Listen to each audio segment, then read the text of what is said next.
Hepinize öncelikle selamlar, sevgiler.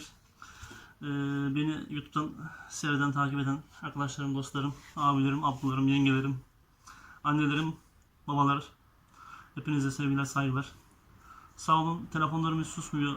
Arıyorsunuz gece, gündüz, gecenin ilerleyen saatlerinde dahi sizlere cevap vermeye çalışıyorum. Bazı arkadaşlar abartarak çok geç saatte 10.30-11'den sonra dahi arayan arkadaşlarım oluyor. Hepinize sevgiler, saygılar. Tabii ki bir şey diyemiyorum. Geç saatlere arkadaşlara da yanlış anlamayın. Hepinizin biliyorum sorunları var. Çok sıkıntılar çektiğiniz için arıyorsunuz beni. Su yalıtım sorunu arkadaşlar ülkemizin en büyük sorunu. Dünyanın en büyük sorunu ama bizim ülkemizdeki daha büyük bir sorun. En son katta oturan arkadaşlarımız, en son katta dairesi olan ev sahipleri veya kiracılar bu sorunu tabii ki daha çok yaşıyorlar. Veyahut da zemin katta oturan arkadaşlarımız, kardeşlerimiz bu sorunu yaşıyorlar. Zeminde suyun yükselmesi, duvarların kabarması şeklinde, rutubet şeklinde. Son katta oturan arkadaşlarımız da çatıdan su inmesi veyahut da son katlarda, tavanlarda kararma şeklinde arkadaşlar sıkıntılar yaşayarak dertleriniz, problemleriniz oluyor. Çözüm arıyorsunuz tabii ki. Paralar harcayarak yalıtımlar yaptırıyorsunuz. Yalıtımlar bazen oluyor, bazen olmuyor, çözüm üretmiyor yapılan yalıtımlar. Arkadaşlar gene ben bir su yalıtımı videosu hazırladım ama önünde konuşmak istedim. Sadece video çekerek de yeterli olmadığını düşünüyorum çünkü arıyorsunuz sık sık. Aynı şeyi ben de yapmak istiyorum, aynı yalıtımı. Ben de telefonda dertlerinizi, sıkıntılarınızı dinlerken bakıyorum ki aslında sizin probleminiz daha başka. Size daha başka su yalıtım malzemesi lazım. Veyahut da sizin çatıdaki probleminiz daha değişik. Daha kronik sorunlarınız var çoğunlukla.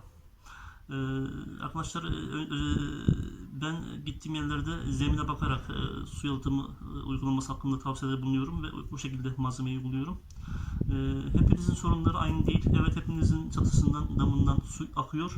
Ama hepinizin dam şartları aynı değil, çatı şartları aynı değil.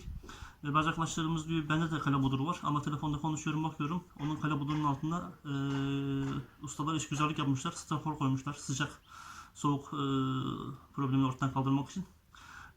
Belki düzgün yapılsa o da çözüm üretebilir, lakin düzgün yapılmamış.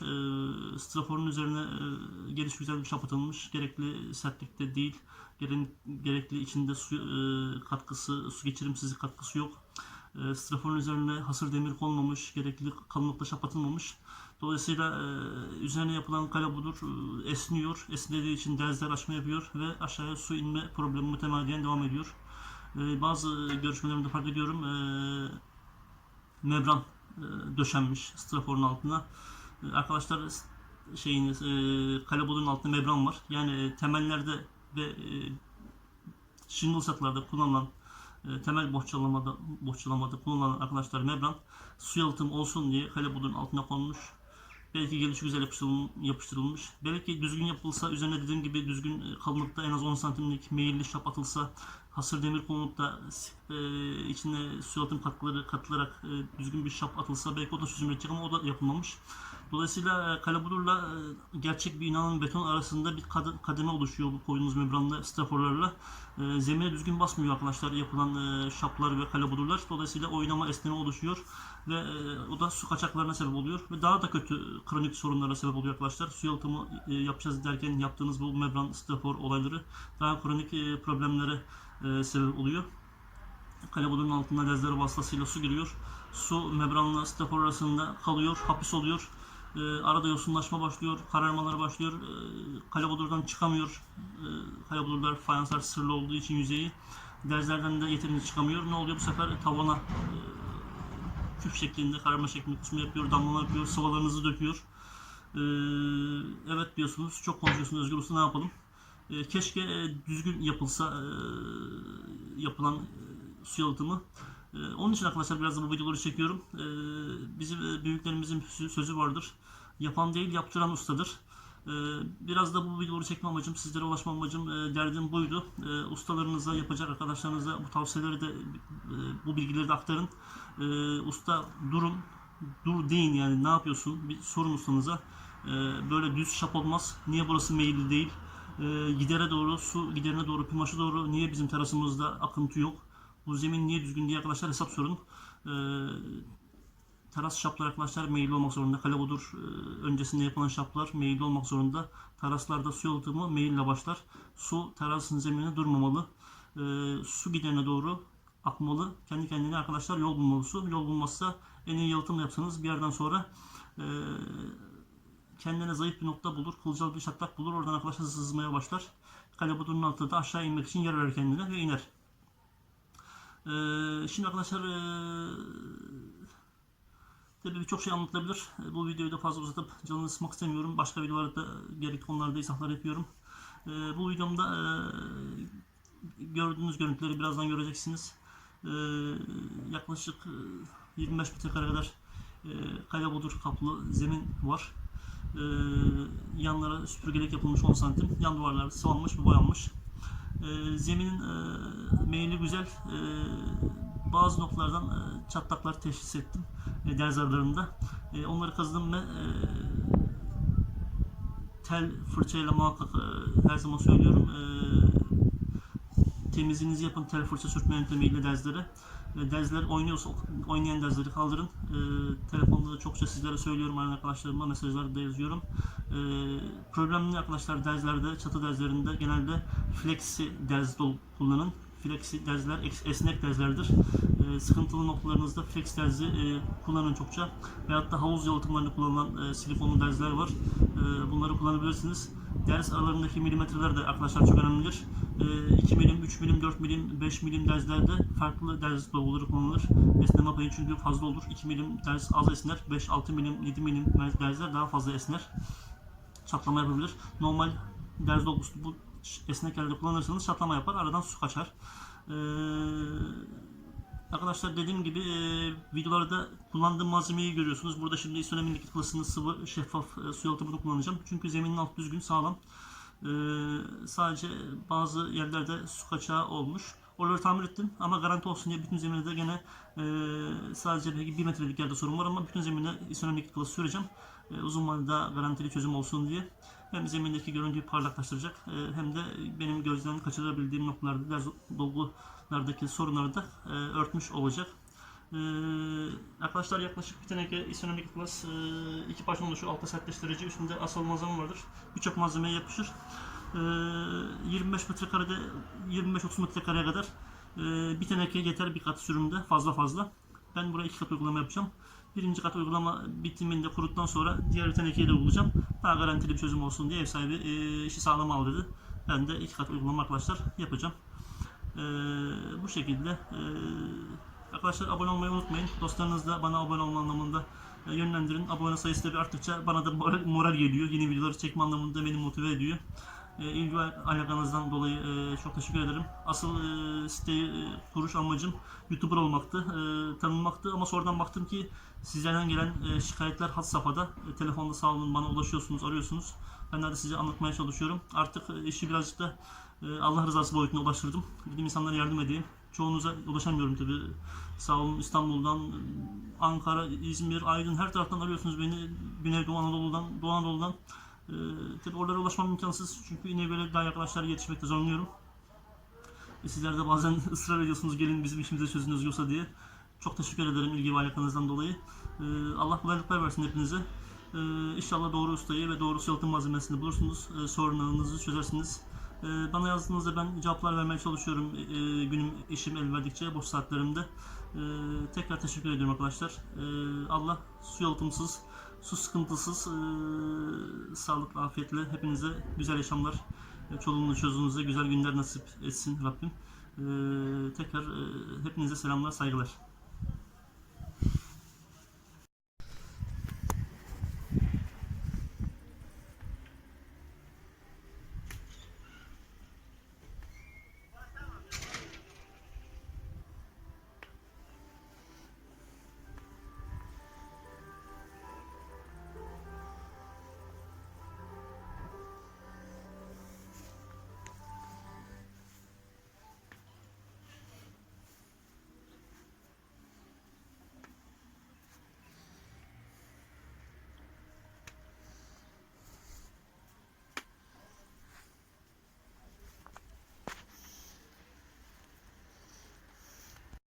Arkadaşlar su yalıtım öncesinde temizledik ediyoruz.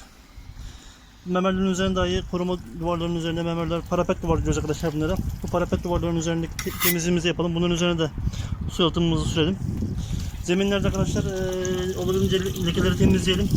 İstenen leke klası uygulamasından sonra bir daha zeminde temizlik yapamazsınız. Çünkü zemini kaplıyor komple.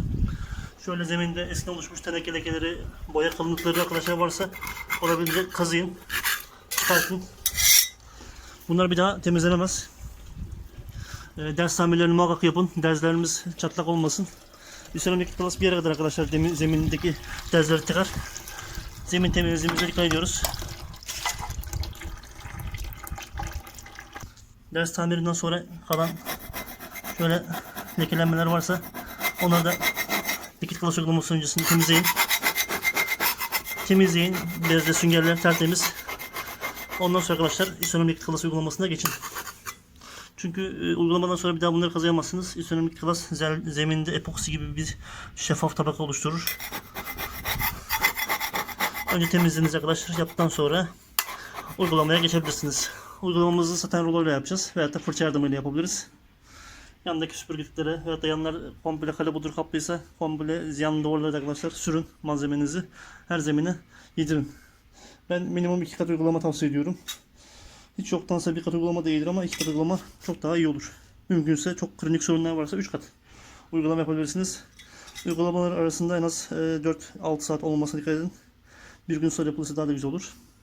Yağmursuz havalarda yapın. Sabah serin saatlerde ve akşam 2'den sonraki saatlerde yapmanız daha doğru, güzel olur. Sevgili arkadaşlar, isonomik klas 2 parçadan oluşan bir settir. Birinci malzememiz asıl su yalıtım malzememizdir. Su kıvamındadır. Akışkandır. Diğer malzememiz de su kıvamında akışkan bir malzemedir. Küçük paketimiz arkadaşlar yarım kiloluk sertleştiricidir. Diğer malzemeyi sertleştirir. Hızlı kurumasını, priz almasını sağlar. Zeminde arkadaşlar şöyle kılcalık parçalar kalmaması gerekiyor. Tamamen temizliğe dikkat edin. Bu malzemeler olursa böyle küçük parçacıklar sonra alttan alamazsınız. İyice temizlik yapın. Taş parçacıkları kalmasın. Akabinde su yalıtım uygulamanıza geçin. İyice temizleyin. Ve isonomik likit klası uygulamasına arkadaşlar geçin.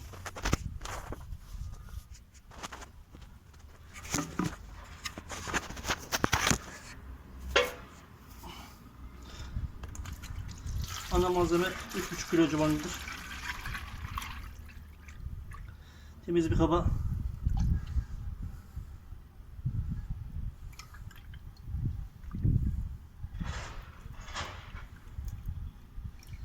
aldığı kadar koyun.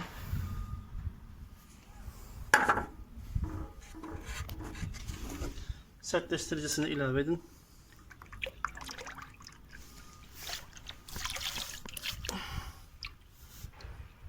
İkisi birbirinden orantılı arkadaşlar hazırlanmıştır.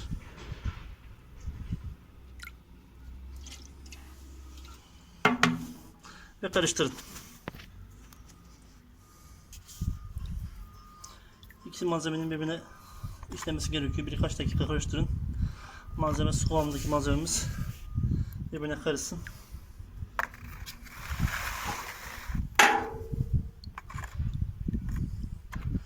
Ve rulo yardımıyla zemine uygulamaya başlayacağız. Zemine parlaklık katar. Gözle görmediğimiz çatlakları doldurur. Su yalıtımını arkadaşlar sağlar. Malzeme berrak su kıvamındadır. Sudan belki biraz koyu olabilir. Rulo yardımıyla, fırça yardımıyla zeminimize sürebiliriz. Arkadaşlar malzeme solvent bazlı malzeme olduğu için stafor türü üzerine, mantolama malzeme üzerine kullanılamaz. Alttaki malzemeyi eritabilir.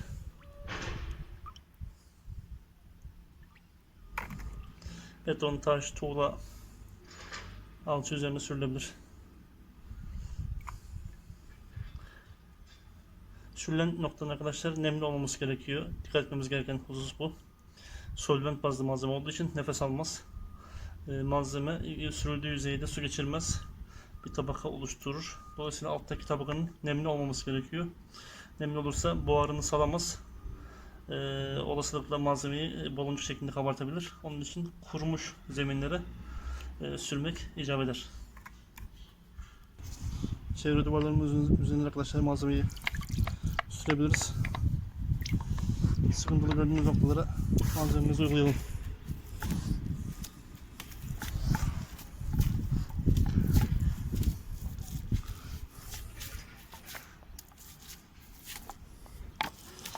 Ben bu noktanın birleşim noktasında arkadaşlar hata gördüm. Buradan su kaçabileceğini düşündüm.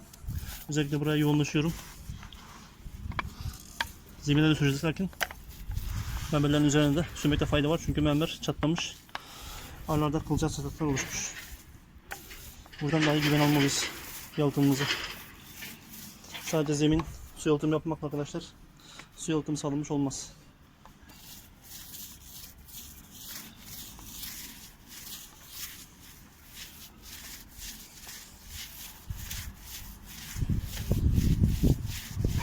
Zemin duvarlarında yalıtımdan sağlam almalıyız.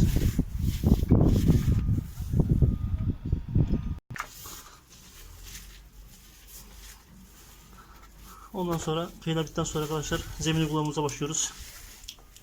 Zeminde süpürgelik kıyıları çok önemli. Şu arkadaşlar yanındaki gördüğümüz kısımlar süpürgelik diye tabir ettiğimiz bölümler. Bunların diplerinden çokça su kaçar. Buraları azami riayet gösterin. Bol malzeme gitmesini sağlayın buraları. Bütün çatıyı yaparsınız, bir noktaya atlarsanız su yalıtım sorununu çözemezsiniz.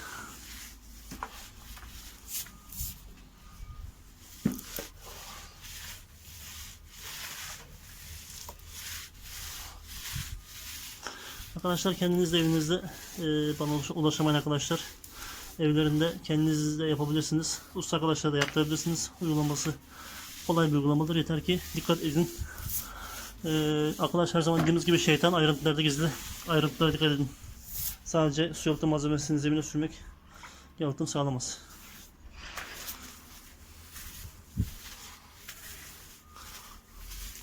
Malzeme sağlam bir malzemedir. Arkadaşlar buna benzer başka malzemeler de mevcuttur muhtemel. Beni kimse yanlış anlamasın. Ben bu malzemenin satışını yaptığım için bu malzemeyi kullanıyorum. Bu malzemeden memnunum da. Sağlam zemine yapışan bir malzeme. İslam 2 klas. Doğru zeminde güzel sonuç veriyor. Özellikle böyle porselen, BTB, cam mozaik, kalabudur kaplı zeminlerde zemin sağlamsa kılcal çatlakların doldurulması anlamında arkadaşlar güzel sonuç veriyor.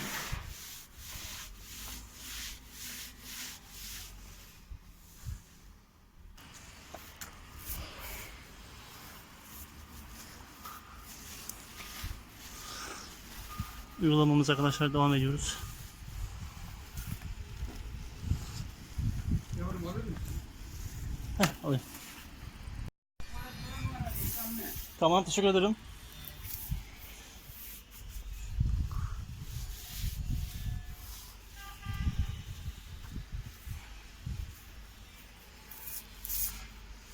Arkadaşlar teras çatıda kalabudur kaplı zeminde su yalıtım uygulamasını yapıyoruz.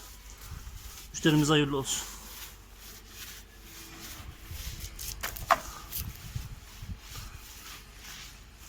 Zeminde kabartı oluşturmayan arkadaşlar güzel zemine iyi yapışan su yalıtım malzemesi ürünü istenen Liquid Glass.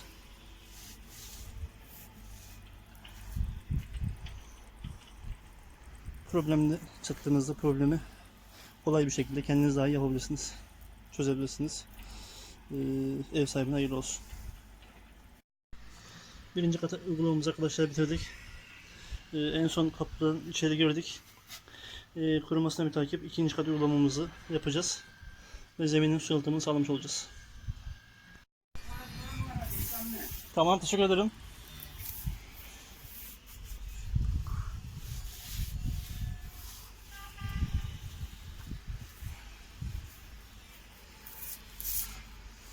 Arkadaşlar teras çatıda kalabudur kaplı zeminde su yalıtım uygulamasını yapıyoruz. Müşterimize hayırlı olsun.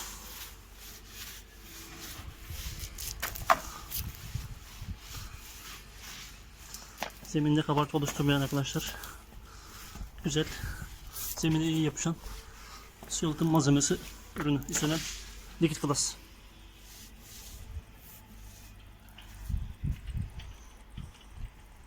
Problemli çıktığınızda problemi kolay bir şekilde kendiniz dahi yapabilirsiniz. Çözebilirsiniz. Ev sahibine hayırlı olsun. Sevgili dostlar, ikinci kat uygulamama geçiyorum. Gündüz 12 gibi birinci kat uygulamamı bitirdim. Şimdi Bursa İnegöl'de saat akşam 6, yaklaşık 6 saat sonra ikinci kat uygulamama başlıyorum. Normalde arkadaşlar sürdüğümüzden bir saat sonra üzerinde gezilebilir hale geliyor malzeme. Kuruyor. Lakin 4-6 saat arası beklenip de ikinci kat ve üçüncü kat uygulamalara başlanmasını tavsiye ederim. Daha sağlam bir yüzey elde edersiniz. Malzeme tam anlamıyla korunmuş olur. Bir gün sonra da kullanıma açılabilir.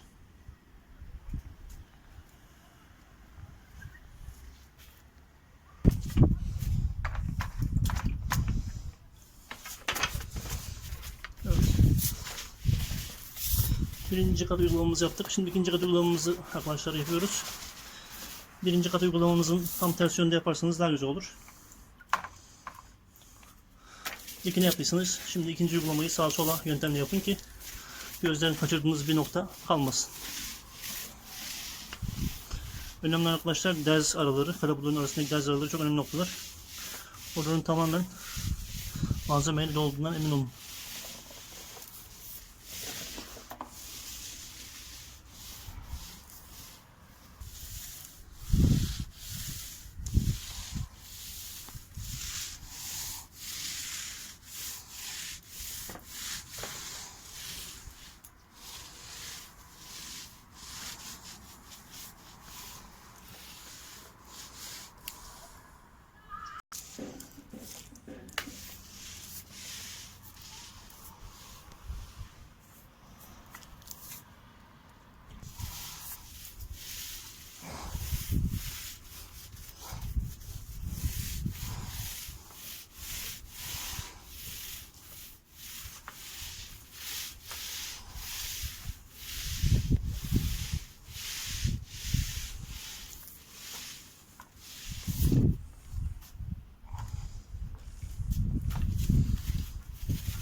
Evet arkadaşlar, sona geldik ikinci kat uygulamamızda. Bu yeterli bir uygulamadır. Dileyen arkadaşlar 3 kat uygulamada yapabilir. Kurumasına bir takip.